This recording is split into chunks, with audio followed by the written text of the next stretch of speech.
Welcome to Jammin' with Jason Mefford, a show where we discuss topics relevant to chief audit executives and professionals in audit, risk, and compliance. We discuss the technical and soft skills needed to navigate the minefields of organizations. You hear best practices and practical advice for helping you advance your career, and we'll even talk about music, mindfulness, and psychology, because we can. So sit back and relax while you listen to the #1 podcast in the world for internal auditors, unscripted and unedited. Hi, everybody, and welcome back. I am Jason Mefford, and today I am joined by my friend, Joe McCafferty. And I've known Joe actually for quite a few years. He is the editor and publisher of Internal Audit 360. This is a new publication that's out there for internal auditors, and I think it's great. So if you're not aware of it already, you can find it at internalaudit360.com. And Joe, excited to have you here today. So welcome onto the show. Jason, thanks very much for having me. I appreciate it. Happy to be here. Hey, you just issued a new article that I thought was actually rather interesting. And so I wanted to talk to you about it. This one on companies lag on improving risk management. Sure. And I know it just hit the press, depending on when this comes out, the week of, I think it was April 4th or something like that you issued it, right? Yes. So maybe just give the listeners a little background on this article, because I think it brought up some interesting things that as I read it, thought were interesting. And so I'd like to have a discussion today kind of around this whole idea of risk management, and then maybe kind of tie it back into internal audit a little bit too. Absolutely. So the article is actually entirely based on a study that came out just this week. And it's a study from the AICPA, as well as the NC State Enterprise Risk Management Initiative. And what I found interesting, what really kind of caught my attention about the study was the statistics they were finding for how kind of mature risk management programs were along that kind of maturity curve. They looked to me astonishingly low. And I can give off some of those headline numbers here that I found pretty interesting. Probably the headline was that only 23% of the companies they talked to, and they were mostly looking at fairly big companies. A lot of them were public companies. There was a lot of like financial services companies in their pool. 445 chief financial officers, controllers. There were some internal auditors, chief audit executives, but they were senior executives at fairly large companies. And what jumped out at me was only 23% of them, so less than a quarter, said that their organization's risk management oversight was either mature or robust. Those were the two top-end answers they could give. So we're really saying more than 3/4 think that they're really not that far along. They're at a kind of a medium or less on risk management oversight. And I'm kind of thinking that here we are 10 years or more on from the financial crisis, where risk management was really the problem there, I think. And the alarm bells have been going off for 10 years that companies need to clean up their act on risk management and get more sophisticated, more formalized structures in place to handle risk or to think about risk. And here we are 10 years later, and that's not really happening. Yeah. I mean, it does seem dramatically low, especially when, again, you consider that most of the people that they were interviewing or that were included in the survey are the more mature companies, and especially in financial services, because that is an industry where probably on average risk management is more mature than other places.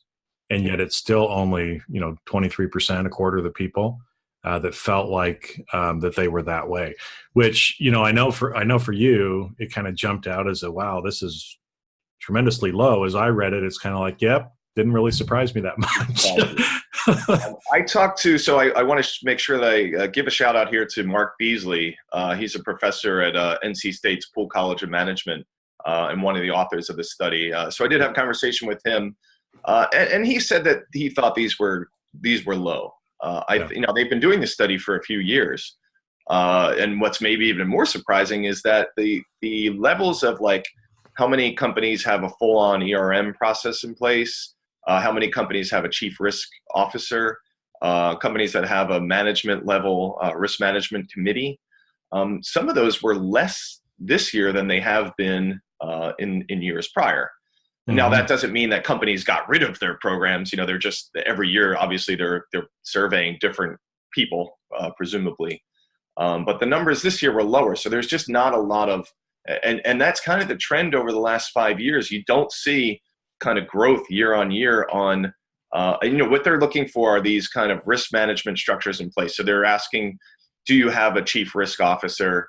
Do you have, a complete ERM system in place? And a few other kind of hallmarks of good risk management oversight. And those are pretty static over 5 years. So, even Mark kind of thought that they would start to see some growth in these areas, and it's not happening. So my question, to folks like you are, what's happening here? Do companies are companies, are they truly falling behind on risk management? Or is ERM maybe not the finish line here? Maybe, because they're looking, a lot of these questions are based on, do you have enterprise risk management in place? And I'm wondering if, maybe companies are, not to say that they're souring on enterprise risk management, but maybe that's not their kind of goal. Yeah. So I'd be interested to get your thoughts on that. Well, no, and I think that's a good question because, like Mark said, he was surprised that it was as low as it is. And like you said, it's 11 years after 2008. You would think companies have learned, right? And that we would be doing something better from a risk management perspective, but it appears that they're not. Now, for me, it wasn't maybe as big of a surprise, and I'll explain why. Because you ask, is ERM the finish line? Well, no, and yes. Because what enterprise risk management is intended to do is to help, instead of just managing risks in pockets within the organization, it's supposed to raise the view up to more of the organizational level, more of a strategic kind of a level. And I think this is one kind of important thing, because as I communicate with people in the risk management sector, a lot of people are disagreeing and arguing with each other, and it's because they're not talking about the same thing. And so let me explain to kind of answer that question. Is most people in organizations are managing risk at a very low level within the processes, kind of an operational process risk level. That's right. And just to interrupt you for a second. So, and rightly so, right? Because the one thing we always hear is that the business managers on the front lines, they own the risks. They own the risk. They're the ones that should be managing it. And so down at that level, the business managers, or if you use the first, second, third line of defense kind of a model, the first line should be managing those risks. That's their job. Okay. But the problem is, or what you find is that often when they do that without consideration of others in the organization, one group is managing their risk, but by managing it in a certain way, it actually increases the exposure for the whole company. Right. Or what it does is they're focused so much on the process and how they're doing it that they're not thinking strategically. And so they get surprised when some of this stuff comes along, right? And so this was, again, 2008. If we go back and look at that, the banks were not stupid, right? They've been managing risk at a process level for a long time, right? And they understand how that works. But what some of them maybe weren't looking at was some of these strategic and environmental kind of risks in the business environment that were going on, or chose to ignore some of the warning signs that were coming, right? Because a lot of them said, oh, housing prices will never fall, all across the U.S. at the same time. So they had some faulty assumptions where you can go back to history, several different places where it's like, we had a Great Depression, right? That these things do happen. And so ERM is trying to get people to raise their sights up higher. Now, it's a tool to help you get to what I like to think the finish line is really helping managers make better decisions. It's just a way for helping a manager manage uncertainty and risk in the business. And so, having an ERM process, if you will, in place, and a policy and a methodology isn't necessarily the finish line. And establishing an ERM department is a good thing, because what you're trying to do, though, but that group should not be managing the risks of the organization. They should be teaching and helping those frontline managers how to do it and create processes and levels of risk that we're willing to take. Got it. And we see structures like this all through companies. I mean, you can look at compliance is set up this way, that the people who are in the units who are, managing the business, they're responsible for being in compliance of the rules and regulations, but they're not going to be experts on it because they're too busy running the business. So it's nice to have kind of the compliance coach, to use that analogy, or someone backstopping them that is an expert on it and says, okay, let's make sure, A, that you're doing this correctly, and that, they have someone to kind of not fall back on is the wrong word, because we don't want them to be falling back on anything, but to have someone kind of, helping them do that. You could say that of HR, they in the business, you own those relationships. You have bosses and underlings, and they work very hard to make sure that those relationships are working correctly. But then we have HR to kind of look back on and say, okay, let's make sure that we've got this all working correctly. Risk management can be very similar structure. Very, very similar. And so it's a great way to think about it, because I think having an ERM department or a second line is not necessarily the goal, but to help the organization make better decisions and not get surprised. Because, over time, these companies keep getting surprised. Now, I thought it was interesting, because one of the points to kind of show why I wasn't necessarily that surprised that the numbers were still so low is because there's another discussion going on of what risk management really is. Because I think it was, see if I can find the right thing, but I think it was over 60% or 65% of the boards are calling for somewhat to extensively increased management involvement in risk oversight. Yes. Right. So a lot of the boards and senior management are saying, hey, people, we gotta come together. We gotta have an ERM program. The reason that they're saying that is because risk management is becoming a type of compliance. And so you might go, whoa, just a minute, right? And so this is where a lot of the arguments and disagreements come in the risk community is, what's your purpose for doing ERM? If your purpose for doing ERM is to check the box and get the regulator off your back, get the board off your back, then your risk management program is just another form of compliance. If you're actually using risk management the way it's intended to be a strategic or competitive advantage over others in the industry, and be able to better assess what's coming in the future so that you can, again, make those decisions to help you be successful in the future while your competitor goes out of business. Those are two completely different kind of paradigms. And that's why people are maybe kind of struggling or looking at it in this way. Because if you treat risk management as compliance, then you just see it as another bureaucratic thing. I think that word was used, right? Bureaucracy. And you don't see the value for money, because you see it as, in order to do business now, we've got to do this. And that's just another headache and pain in the butt for us to have to run our business. And if you think of it that way, it totally makes sense, some of these numbers. Sure. On why companies are not investing. And Jason, I want to throw out there is a number that you're making some excellent points here, and that it's actually very much supported by the study. So one of the numbers here that I also thought was astonishingly low. 1 in 5 respondents view their risk management process as providing an important strategic advantage. So we're only talking about 20% of the people who said, yeah, we do risk management so well that we see it as a strategic advantage. And that's surprising, because you would think that handling risks well can make or break a company. We're not talking about something out on the sidelines here where it's like, all right, we have great, I don't know, pick your out in the margins. Risk management is fundamental. If you can handle risks well, you're going to succeed as a company. And if you can't, you're not going to. Yeah.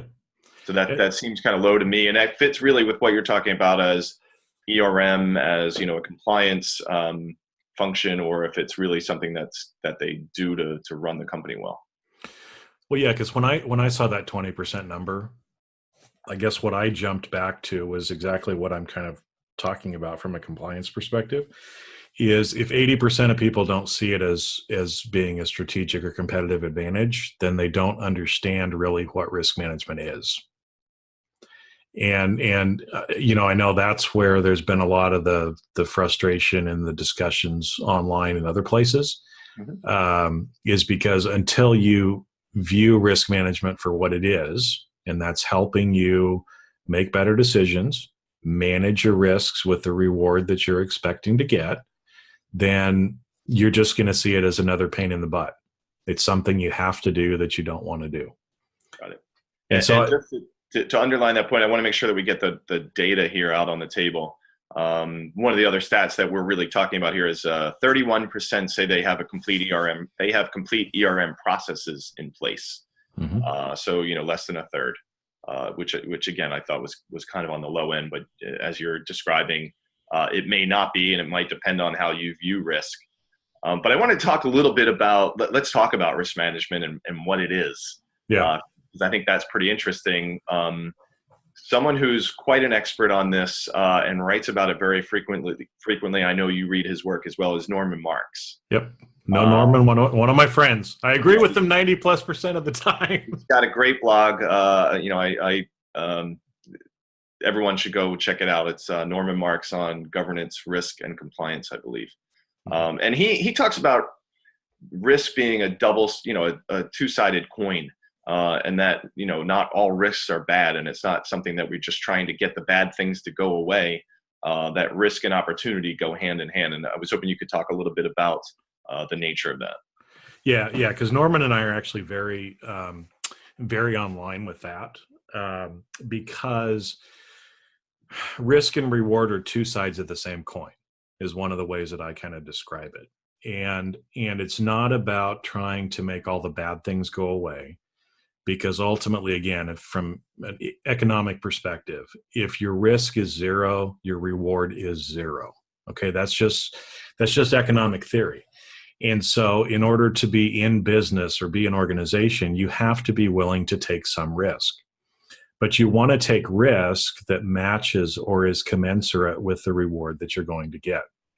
And so this is where, that concept about, value for money, or I'm trying to remember exactly how the report worded it, but that it really wasn't cost effective, right, for people to put in ERM. I think that was one of the barriers.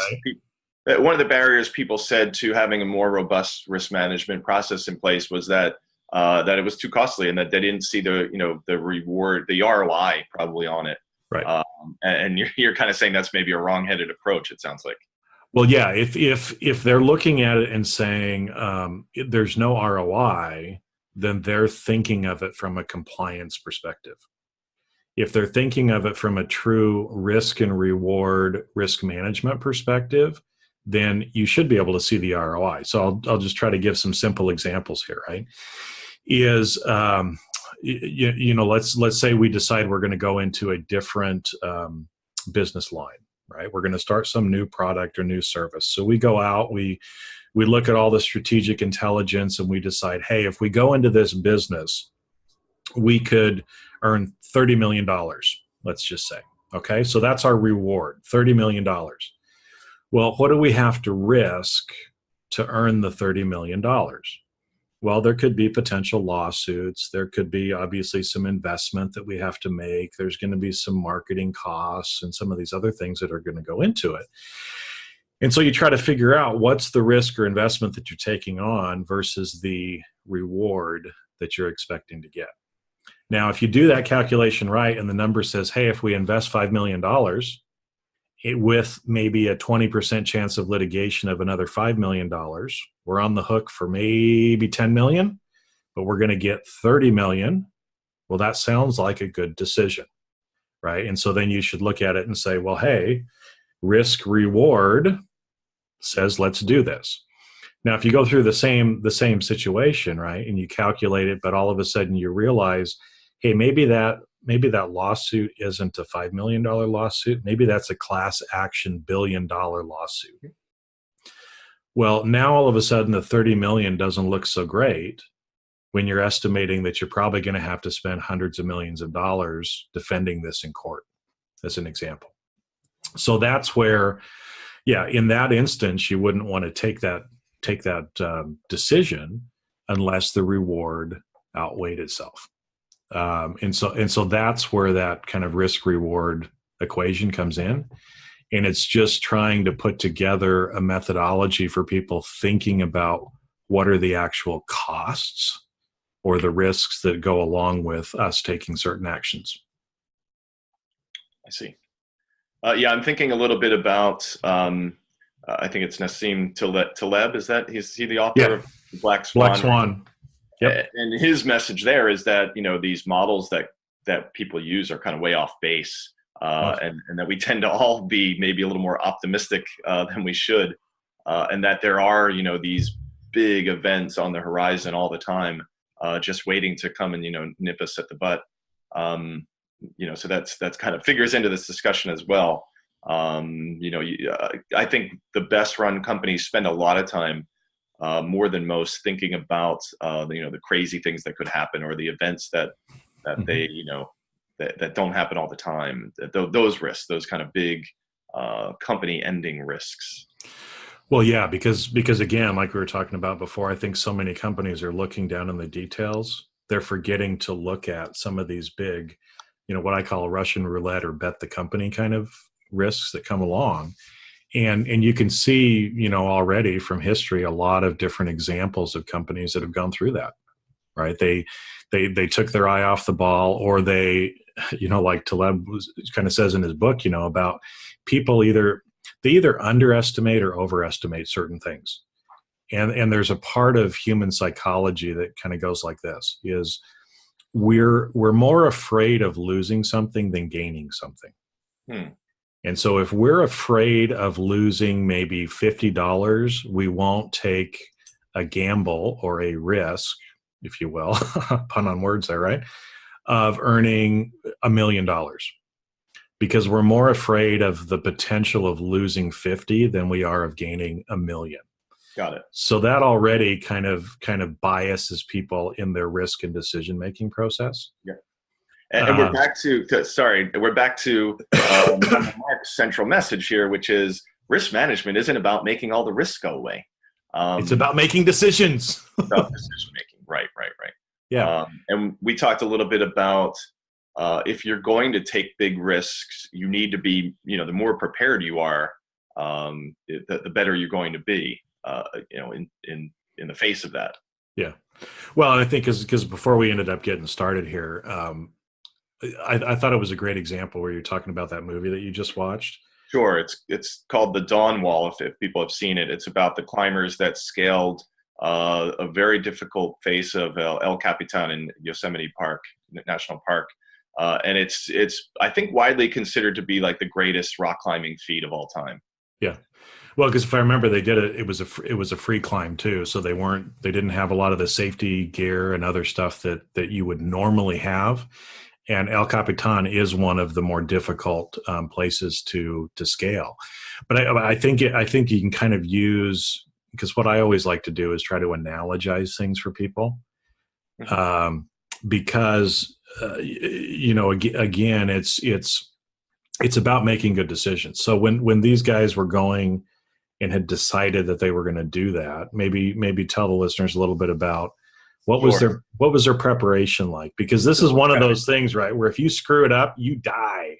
You fall. Well, I mean, they did have harnesses, because they actually frequently missed the mark when they were climbing up, and they would just fall back on the ropes. But at the same time, they lived on the side of the wall, of the mountain for nearly a month.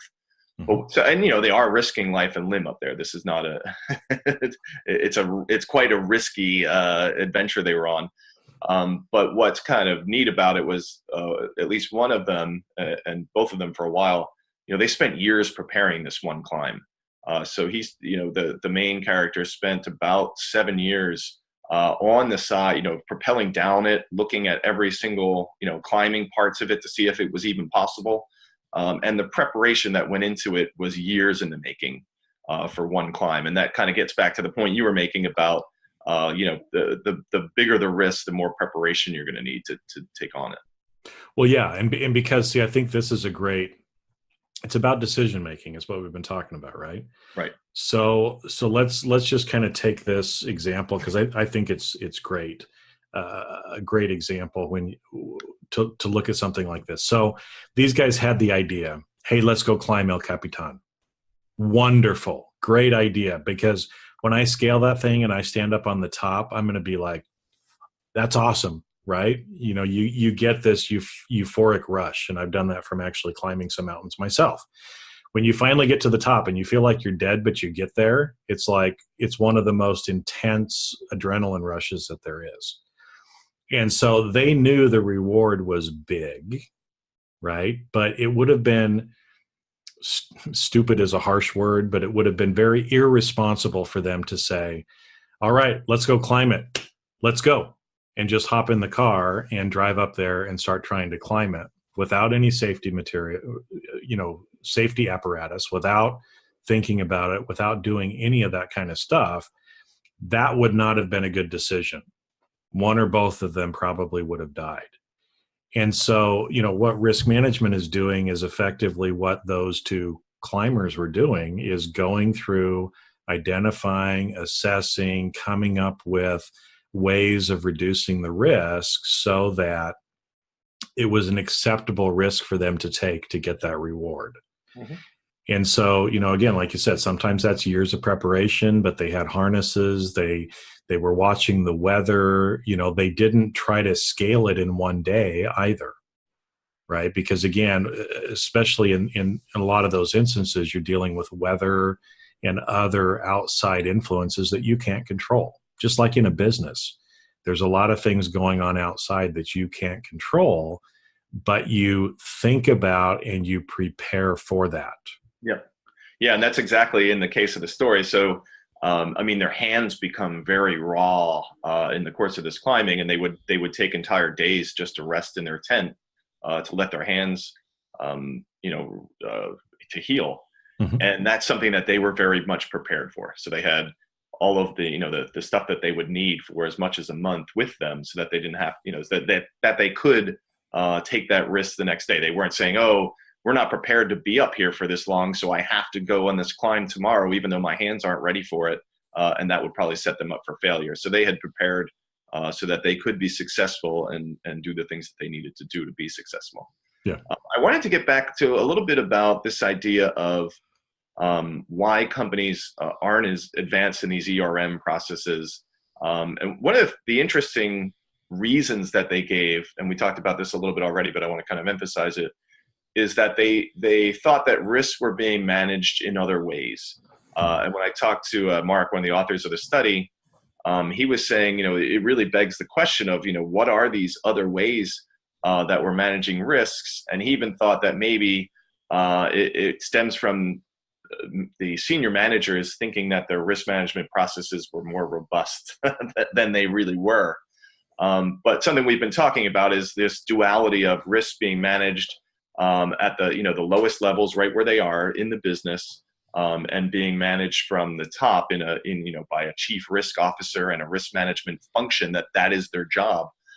And what I'm hearing from you is that having either end of that, being completely top managed and not having the managers saying, oh, well, somebody else is thinking about this, so I don't need to, mm-hmm.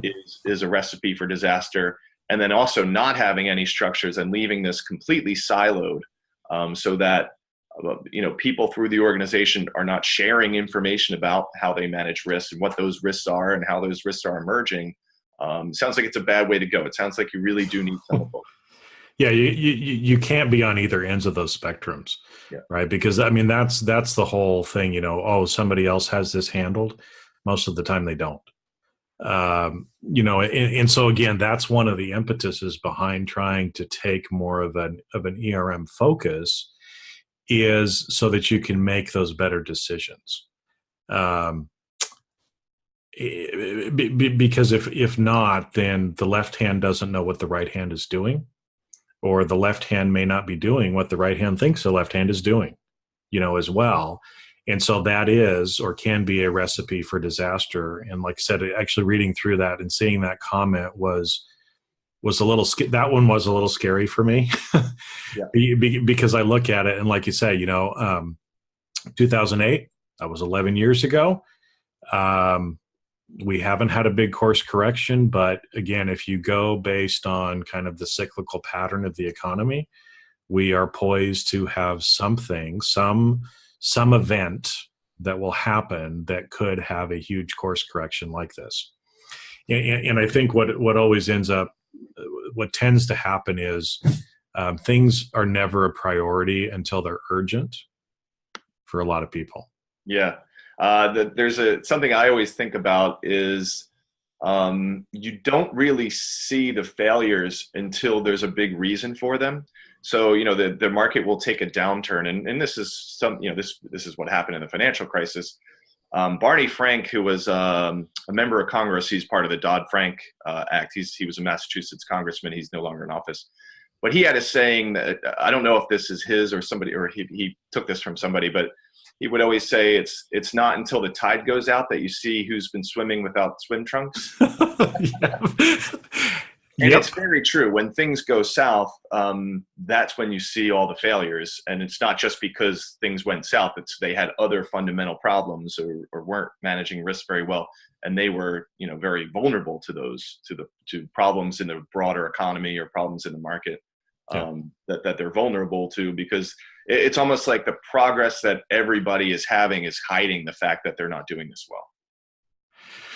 Yeah. And I think that's, a lot of companies are going to get surprised when something else happens, because like you said, it's just like the swim trunk thing, right? That there's probably a lot of companies that are out there thinking, what do I need swim trunks for? Why do I need to, invest or pay?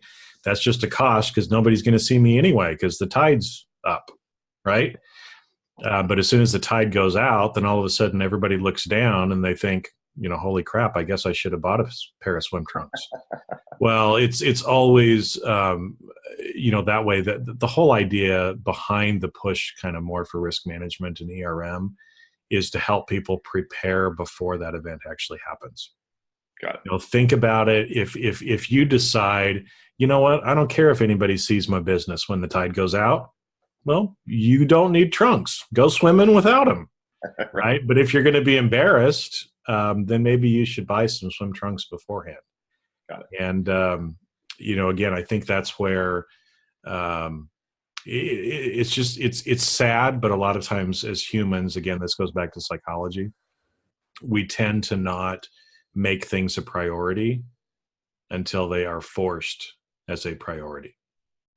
And so, because of that, a lot of the companies I think are thinking, hey, things are going fine. We seem to be managing our risks just fine. We don't need this. Someday you will. Yeah. And people have short memories, We do. A decade of success, it's very easy to forget about, preparing for a rainy day. I did, before we finish, I wanted to hit on, we're kind of talking about a lot of doom and gloom here.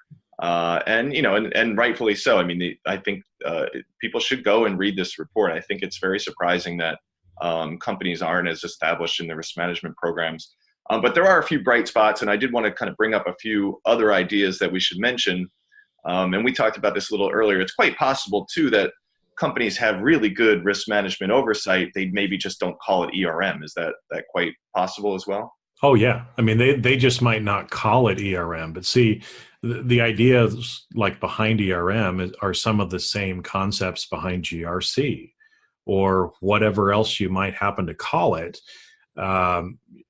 So just because you don't have, quote unquote ERM and you're following a particular standard or framework doesn't mean you're not managing the risk in your business and doesn't mean you're not making good decisions. Sure. And there's a couple pieces of data here I wanted to point to. It was 78% of large organizations and 76% of public companies, at the very least, had a standardized process or template for identifying and assessing risks. Mhm. And again, I would have to think that that's pretty fundamental. That sounds like a very baseline. If you're not doing at least a process or a standardized process or template for identifying and assessing risks, I'm almost thinking, geez, that there's 24% of public companies that don't even do that. Well, that's true, but at Maybe least a little three hard, quarters does, right? So, but at least, yeah, those numbers are a good bit higher. And I think, that's kind of where they're saying, hey, maybe we don't call it ERM. And, but we do manage risks in a holistic and standardized way. yeah, and I think that's an important thing because it's without those standardized processes, at least for that, you're kind of left for each person in your organization making their own personal risk decisions, and each of us individually have different risk appetites, right? Sure. Some people would never go skydiving, parachuting out of a plane, right? They would just never do that because that's not within their risk tolerance. Other people would. And so setting some of those boundaries, having some of those ways of, this is how we do risk management here, this is the amount of risk that we're willing to take on, is important. Because if you don't, then you end up having people that take more risk and jeopardize the whole company. Yep. That was, Barings Financial in Singapore. They had one trader who was taking on an enormous amount of risk and took down a 200-year-old bank, within a couple months. And so without those processes in place, those kind of things can happen. That needs to be in place. Whether you're calling it and saying you have a mature ERM program doesn't matter. If you've got some of the basic things in place, at least you're better off than not having them. Yeah.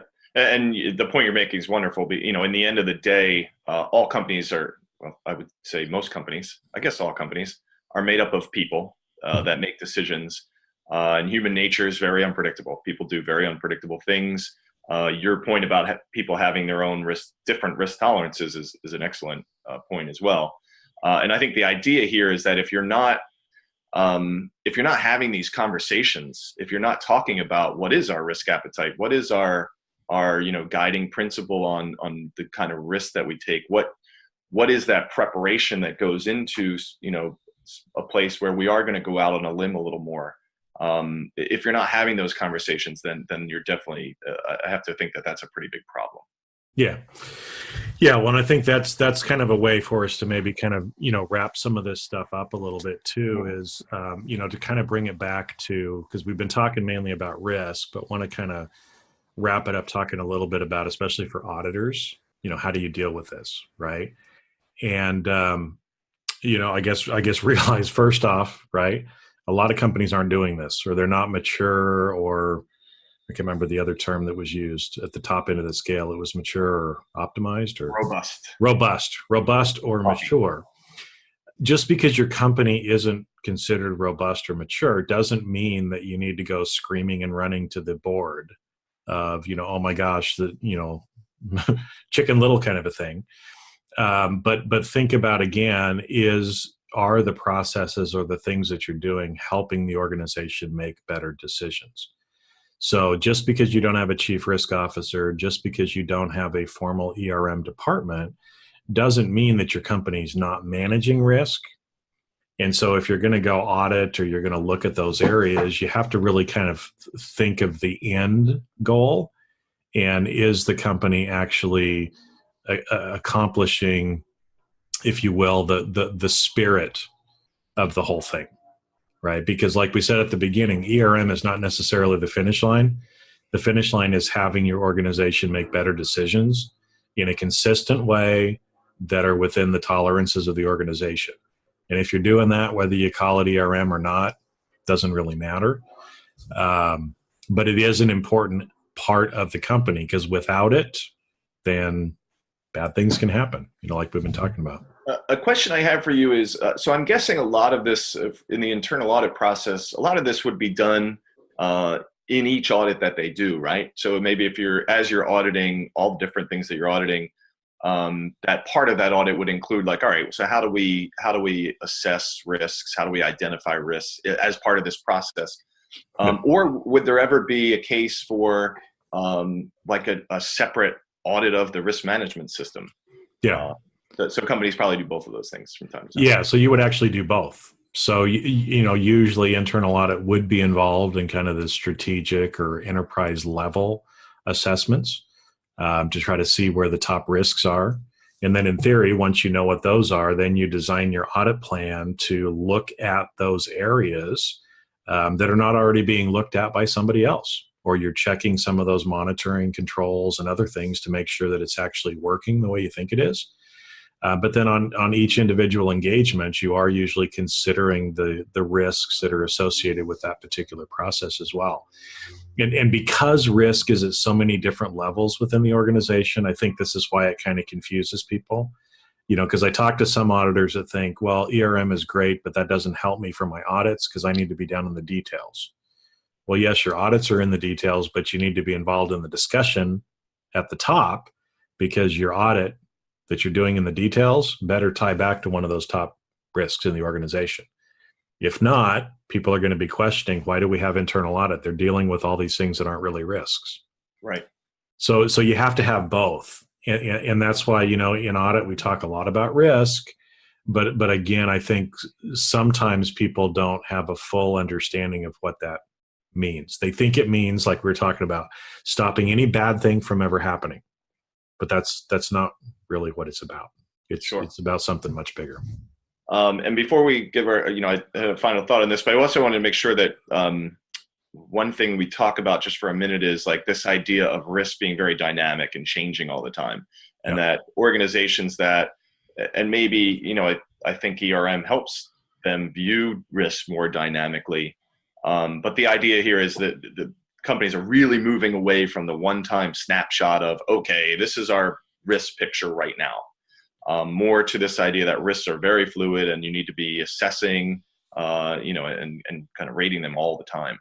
So I just want to make sure that we made that point as well. Yeah, because I think that is a real important part because the world is moving faster. I think, again, it was even, what did you say? There was another, nearly 60% agreed that the volume and complexity of corporate risks have changed extensively over the last 5 years. Right. So the world is changing. It's moving quicker than it was before. And the idea, because originally, again, when risk management kind of first got talked about, it was kind of a once a year process. Mm-hmm. And like you said, the world changes. And so, it's just like those guys climbing El Capitan, right? If they had just decided and done an assessment one time when they started the climb, and said, okay, every day we're going to do this regardless to make it to the top in 7 days, well, that wouldn't have been a smart idea too. They had to keep reassessing as they were doing the climb. And that's what you have to do in an organization as well, because things are going to keep changing. It's something it's important to touch on. I wanted to say how, this idea that, the complexity is increasing and the world is moving faster. They're kind of throwaway statements that you see at the top of lots and lots of articles now that the world is changing so much. But it's pretty easy to think for a moment about just how true that is. Recently I've walked, if you ever walk into a store and pick up something off the shelf and just walk out the door and it's called shopping, not shoplifting, that's a different world. If you see a car go by your house and nobody's driving it, that's a different world. It is. And I think there's a whole host of things like that that all companies are dealing with right now, but people put under the broad heading of digital transformation. But it's happening. And I think, I think there's tons of risks that stem from all of these changes that companies need to deal with in lots of various ways. And we could spend probably 3 more podcasts talking about those. But, but we don't have time today. But I'm going to wrap just kind of the interesting thing here. And again, we've talked, I still think it's kind of shocking that companies aren't further along than they are on more holistic and more formalized, structured risk management programs. But the study also finds that things are trending towards more risk management maturity over time. Was a message that Mark left me with. So like things aren't great, but they're better than they were. I think is kind of the bottom line here. Yeah, because I think that was kind of what I got from reading it too, was that things are we would have expected them to be better. Yep. It's not a complete surprise that they're not, but at least they're trending in the right way. Right. There's a lot of work to be done here.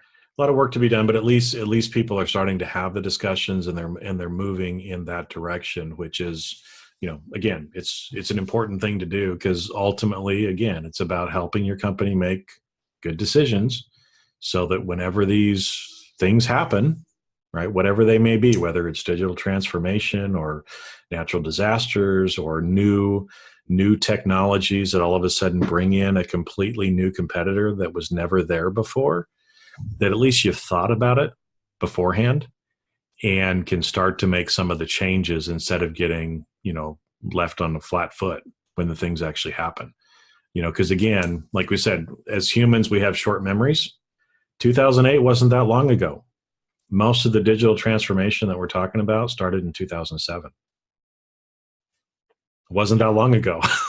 And so we're moving into some new uncharted territory, but it's also some cyclical stuff as well, which is kind of interesting. And that could be a whole nother podcast as well, because some of the changes to business today are not as dramatic as people may think. We're just repeating cycles or cyclicality that had happened before.